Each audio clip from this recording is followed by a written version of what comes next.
Times news channel देख रहे आप सभी दर्शकों का बहुत बहुत स्वागत है। मैं हूं रमनदीप कौर। इस वक्त की बड़ी खबर आ रही है प्रयागराज से। क्या है पूरा मामला, देखने के लिए बने रहिए हमारे साथ। लगातार बढ़ती महंगाई को लेकर अब कांग्रेस नेता इरशादुल्ला ने बीजेपी पर जमकर निशाना साधा है और साथ ही उन्होंने कहा कि जो तेल के दाम 70 साल में 100 रुपये नहीं हुए थे वो 200 रुपये किलो हो चुके हैं और जो तेल 70 साल में 65 रुपये लीटर था पेट्रोल वो आज 100 पार कर चुका है। आइए क्या कुछ कहा इरशादुल्ला ने, सुनाते हैं। ज़्यादा महंगाई चरम सीमा पे पहुंच गई है कि मैं बता नहीं सकता। आज 1 तारीख से जिस तरीके से पूरे देश के अंदर महंगाई और बेरोज़गारी बढ़ी हुई है, लोगों के पास पैसे नहीं है और दुकानदार यहाँ पे तमाम दुकानदार किसी भी दुकान पे चले जाइए वहाँ पे कस्टमर नहीं है और लोगों की जेब में पैसे नहीं है। और मैं समझता हूँ कि हिंदुस्तान के अंदर 1947 के बाद जो बेरोज़गारी और महंगाई आई है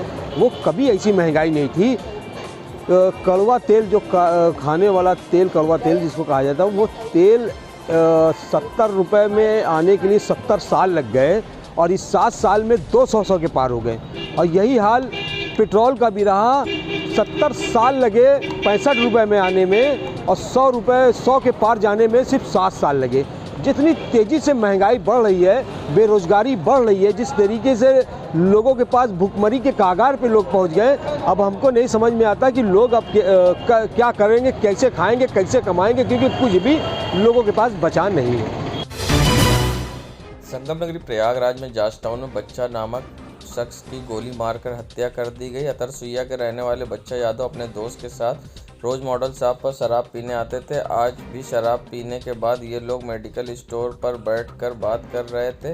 तभी महेंद्र ने अपनी पिस्टल से फायरिंग कर दी, जिससे गोली लगी और बच्चा के पैर और सर में लगी। लोगों ने उसको अस्पताल पहुंचाया, लेकिन रास्ते में उसकी मौत हो गई। बच्चा और उसके सभी दोस्त नगर निगम में ठेकेदार हैं।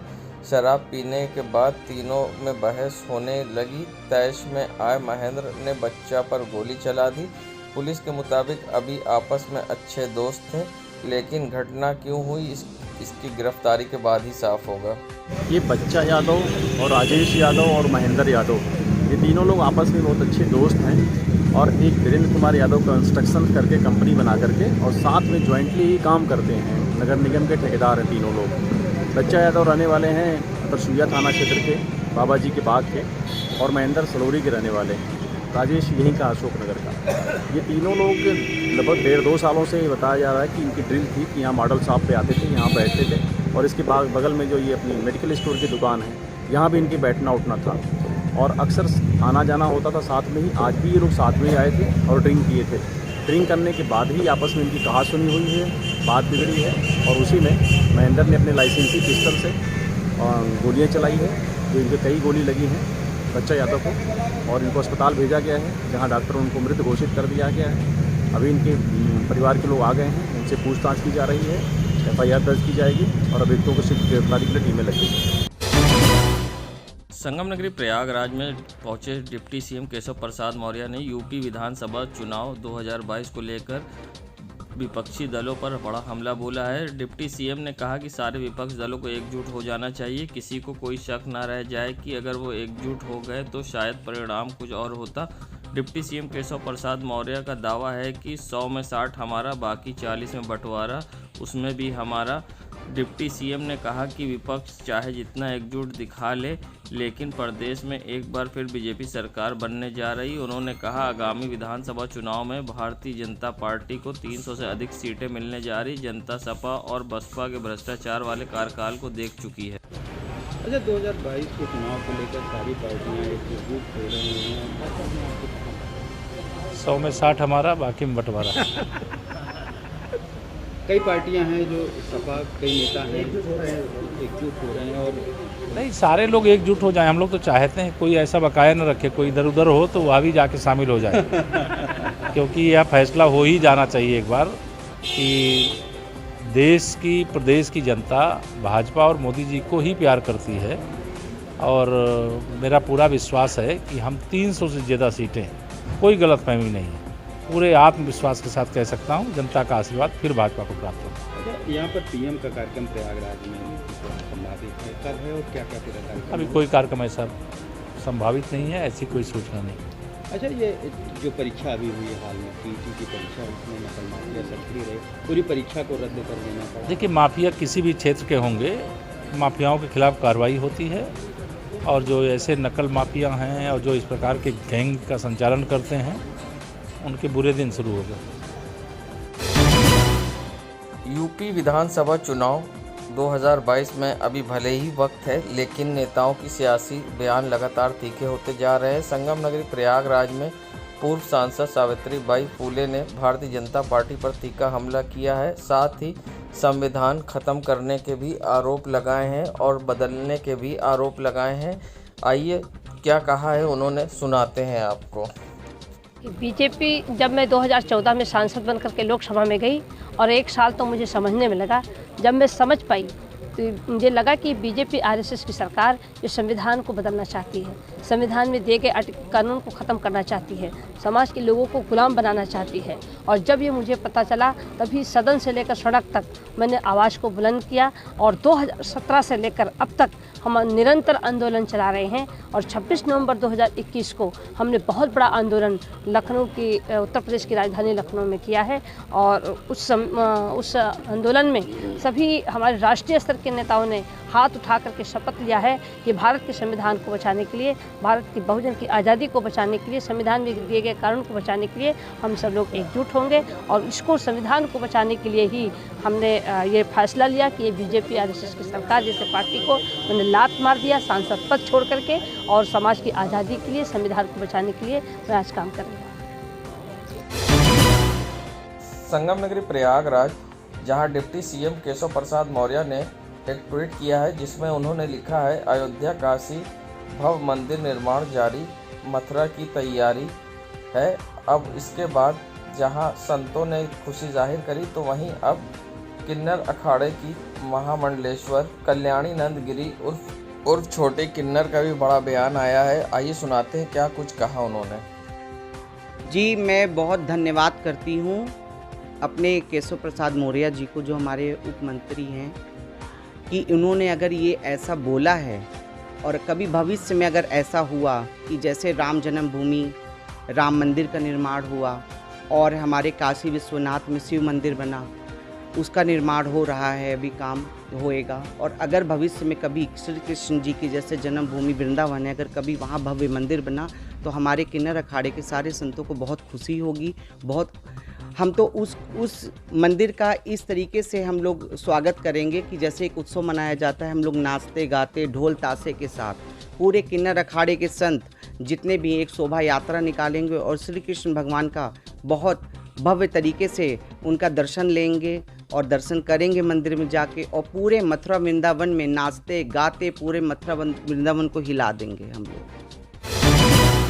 संगम नगरी प्रयागराज में डिप्टी सीएम केशव प्रसाद मौर्य ने फिर एक बार बड़ा बयान दिया। उनका कहना था कि 100 में 60 हमारा, बाकी पे बंटवारा, और इस बार भी आशीर्वाद बीजेपी को लोगों का मिलेगा और इस बार फिर पुनः बीजेपी की सरकार बनेगी, जिस पर अब सपा नेता सलामतुल्लाह ने पलटवार किया है। और क्या कुछ उन्होंने कहा है आइए आपको सुनाते हैं। पहले सुनाते हैं क्या कहा है डिप्टी सीएम केशव प्रसाद मौर्य ने और क्या कहा है सपा नेता सलामतुल्लाह ने। 100 में 60 हमारा, बाकी में बंटवारा। कई पार्टियां हैं जो सपा, कई नेता हैं एकजुट हो रहे हैं और नहीं, सारे लोग एकजुट हो जाएं। हम लोग तो चाहते हैं कोई ऐसा बकाया न रखे, कोई इधर उधर हो तो वह भी जाके शामिल हो जाए क्योंकि यह फैसला हो ही जाना चाहिए एक बार कि देश की, प्रदेश की जनता भाजपा और मोदी जी को ही प्यार करती है।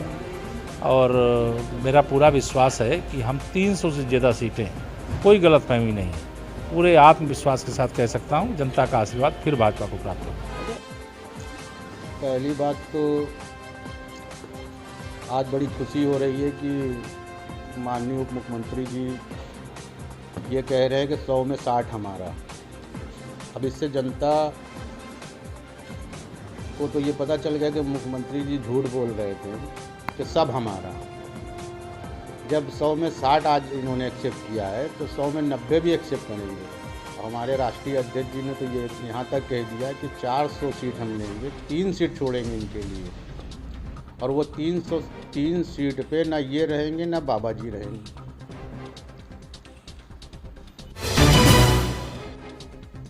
कोविड के नए वेरिएंट आने से स्वास्थ्य विभाग के लिए फिर एक चुनौती का सबब बन चुका है। ओमिक्रॉन सामने आए वेरिएंट से ये कितना खतरनाक है, जब हमने इसके बारे में बात करी तो उनका क्या कहना था और किस तरह से इसके लिए तैयारियां की गई हैं, आइए हम वो भी आपको सुनाते हैं। इस पूरे मामले पर SRN मेडिकल कॉलेज के प्रिंसिपल SP सिंह का क्या कहना है, आइए सुनाते हैं। कोरोना का जो नया वेरिएंट आ रहा है उसको लेकर उसको लेके तैयारी हमारी ये एक अलर्ट जारी किया गया है WHO के अनुसार कि अगर कोई यहाँ आता है, अपने देश में आता है, अपने प्रयागराज यहाँ भी उसके पेशेंट आते हैं, तो उसके हमने अलग से एक वार्ड, जैसा कि शासन द्वारा निर्देश भी दिए गए हैं, इस नए वेरिएंट के लिए अलग से एक वार्ड चिन्हित किया जाए। तो उसको ऑलरेडी पहले से उसको चिन्हित किया जा चुका है, लेकिन उसको कंफर्म तभी होगा जब इसमें जीन सिक्वेंसी होगी। लेकिन इस नए वेरिएंट के जीन सिक्वेंसी में थोड़ा समय लगने की बात कही जा रही है, लेकिन फिर भी हम उसकी अलग से भी वार्ड की चिन्हित कर लिया गया है। संगम नगरी प्रयागराज में डिप्टी CM केशव प्रसाद मौर्य ने फिर एक बार बड़ा बयान दिया। उनका कहना था कि 100 में 60 हमारा, बाकी पे बंटवारा, और इस बार भी आशीर्वाद बीजेपी को लोगों का मिलेगा और इस बार फिर पुनः बीजेपी की सरकार बनेगी, जिस पर अब आप जिला अध्यक्ष व राष्ट्र कार्यकारिणी सदस्य डॉक्टर अल्ताफ अहमद ने बीजेपी पर पलटवार कर निशाना साधा है। साथ ही उन्होंने क्या कुछ कहा है सुनाते हैं। पहले सुनाते हैं क्या कहा डिप्टी CM केशव प्रसाद मौर्य ने और क्या कहा आप जिला अध्यक्ष डॉक्टर अल्ताफ अहमद ने। 100 में 60 हमारा, बाकी में बंटवारा। कई पार्टियां हैं जो सपा, कई नेता हैं एकजुट हो रहे हैं और नहीं, सारे लोग एकजुट हो जाएं। हम लोग तो चाहते हैं कोई ऐसा बकाया न रखे, कोई इधर उधर हो तो वह भी जाके शामिल हो जाए क्योंकि यह फैसला हो ही जाना चाहिए एक बार कि देश की, प्रदेश की जनता भाजपा और मोदी जी को ही प्यार करती है और मेरा पूरा विश्वास है कि हम 300 से ज़्यादा सीटें, कोई गलतफहमी नहीं है, पूरे आत्मविश्वास के साथ कह सकता हूं, जनता का आशीर्वाद फिर भाजपा को प्राप्त होगा। भारतीय जनता पार्टी उत्तर प्रदेश में अपनी सरकार गंवाने जा रही है, इसलिए हमारे उत्तर प्रदेश के उप मुख्यमंत्री जो मुंह में आ रहा है वो बोलते चले जा रहे हैं। एक कहावत है कि खुद करे तो रासलीला, कोई दूसरा करे तो कैरेक्टर ढीला। मेरे ख्याल से भारतीय जनता पार्टी के ऊपर ये बहुत अच्छी कहावत सेट होती है। उत्तर प्रदेश में अब सरकार बदलने जा रही है। उत्तर प्रदेश की जनता भारतीय जनता पार्टी के राज से बुरी तरीके से ऊब चुकी है, वो बदलाव चाहती है। भारतीय जनता पार्टी के लोगों को कुछ समझ में नहीं आ रहा है तो जो मुंह में आता है वो बयान देते रहते हैं। संगम नगरी प्रयागराज में चुनाव करीब है और अब चर्चा भी होने लगी है। जब वहीं हमने कुछ लोगों से बात करी तो उनका क्या कहना था चौंकाने वाला, वो आपको हम आइए सुनाएंगे। उससे पहले हम आपको बताते हैं कि किस तरह से लोग कुछ तो बीजेपी के पक्ष में दिखाई दिए तो कुछ विपक्ष में। क्या कहना है प्रयागराज की जनता का, आइए सुनाते हैं आप। किस आधार पर अपना वोट देंगे? आधार जो जैसा करेगा उसको देंगे। क्या नाम है? हम लोग बीजेपी को देंगे, हर्षवर्धन वाजपेयी को हमेशा दिए हैं, उन्हीं को देंगे। वो हमारे लोगों के लिए हमेशा सब बहुत कुछ किए हैं और करते रहेंगे। क्या नाम है आपका? मोहम्मद सईद। अरे हम लोग तो जिसको समझेंगे उसी को वोट देंगे। जैसे कांग्रेस को दे सकते हैं, सपा को दे सकते हैं, किसी को भी दे सकते हैं। तो बीजेपी ने अब महंगाई के हिसाब से तो बीजेपी को हराना ही पड़ेगा। अरविंद, हमारा रुझान तो केवल बीजेपी का रहता है और हम हमेशा बीजेपी वाले हैं, तो मेरे हिसाब से बीजेपी ही सरकार बनाने वाली है। तो आप देख रहे हैं इतनी महंगाई है, पेट्रोल की, खाने पीने की, घरेलू गैस की, हर चीज़ की समस्याएं हैं। किस आधार पे आप बीजेपी को वोट देना चाह रहे हैं? आधार तो बस एक ही दिखता है जो हमारे सामने दिखता है, विकास, विकास और केवल विकास। क्या नाम है आपका? हमारा नाम हिमांशु श्रीवास्तव है। संगम नगरी प्रयागराज में अयोध्या काशी के भव्य मंदिर निर्माण जारी, मथुरा की तैयारी। केशव प्रसाद मौर्य के ट्वीट के बाद अब संतों में खुशी की लहर है, तो वहीं दरियाबाद स्थित तक्षक तीर्थ के पीठाधीश्वर रविशंकर महाराज की तरफ से बयान आया है और उन्होंने खुशी जाहिर करी। आइए सुनाते हैं क्या कुछ कहा है। उत्तम विचार हैं उनके, क्योंकि अयोध्या, काशी, मथुरा ये समस्त संत समाज और 100 करोड़ हिंदुओं के अंतर्मन की भावना थी, जो कि ये केशव जी ने रखा है। और समस्त समाज, समस्त संत समाज का आह्वान करते हुए मैं कहूँगा कि सबको इस संकल्पना में सहयोगी बनना चाहिए। हम लोग चाहते हैं कि जो हमारी इन तीर्थों के अलावा जो भी देवालय हमारे अनेका, ये 3 तो मुख्य हैं, हमारे अनेक जाने कितने तीर्थ और देवालय नष्ट भ्रष्ट किए गए, आज उस पर लोगों ने अतिक्रमण करके रखा है, उस सबको स्वतंत्र किया जाना चाहिए और सनातन की जो परंपरा 5000 वर्ष पहले प्राचीन हमारी जो सनातन परंपरा रही है उसको संरक्षित किया जाए और किसी भी प्रकार की उस पर छेड़छाड़ न किया जाए। हम लोग, योगी सरकार हमारे सबके सनातन के जीर्णोद्धारक के रूप में है। योगी और मोदी इस संपूर्ण सनातन समाज के लिए एक बहुत बड़े बल हैं और हम सभी सनातन धर्मावलंबियों को चाहिए कि इनके साथ बने रहें। संगम नगरी प्रयागराज में डिप्टी सीएम केशव प्रसाद मौर्य ने फिर एक बार बड़ा बयान दिया। उनका कहना था कि 100 में 60 हमारा, बाकी पे बंटवारा, और इस बार भी आशीर्वाद बीजेपी को लोगों का मिलेगा और इस बार फिर पुनः बीजेपी की सरकार बनेगी, जिस पर अब कांग्रेस नेता इरशादुल्लाह ने पलटवार किया है। और आइए सुनाते हैं क्या कहा डिप्टी सीएम केशव प्रसाद मौर्य ने और क्या कहा कांग्रेस नेता इरशादुल्लाह ने। 100 में 60 हमारा, बाकी में बंटवारा। कई पार्टियां हैं जो सपा, कई नेता हैं एकजुट हो रहे हैं और नहीं, सारे लोग एकजुट हो जाएं। हम लोग तो चाहते हैं कोई ऐसा बकाया न रखे, कोई इधर उधर हो तो वहाँ भी जाके शामिल हो जाए क्योंकि यह फैसला हो ही जाना चाहिए एक बार कि देश की, प्रदेश की जनता भाजपा और मोदी जी को ही प्यार करती है और मेरा पूरा विश्वास है कि हम 300 से ज़्यादा सीटें, कोई गलतफहमी नहीं, पूरे आत्मविश्वास के साथ कह सकता हूँ, जनता का आशीर्वाद फिर भाजपा को प्राप्त होगा। 60 हमारा, 40 में 100 में 60 हमारा, 40 में बंटवारा, जो भी उन्होंने कहा है। लेकिन उनको ये मालूम है कि हम ईवीएम मशीन सेट कर रखे हैं, हमको उसी पे भरोसा है, तो उनको जनता के ऊपर भरोसा नहीं। जनता जिस तरीके से त्राहिमाम चिल्ला रही है और जिस तरीके से जनता बेरोजगारी पे और जनता जिस तरीके से महंगाई पे, जिस तरीके से महिलाओं पे अत्याचार के लिए, जिस तरीके से महिलाओं को उत्पीड़न हो रहा पूरे उत्तर प्रदेश के अंदर, उस तरह से ये हमको नहीं लगता कि ये दिन में भी सपने देख रहे हैं। जिस तरीके से पूरे उत्तर प्रदेश के हालात बने हुए हैं, हमको नहीं लगता कि उत्तर प्रदेश में दोबारा बीजेपी की सरकार आएगी, क्योंकि ये सपने देख रहे हैं। इनको सपना देखने का अधिकार है क्योंकि ये सत्ता में है, इनको ईवीएम पे भरोसा है। देश दुनिया की खबरों के लिए world media times news channel को सब्सक्राइब करें।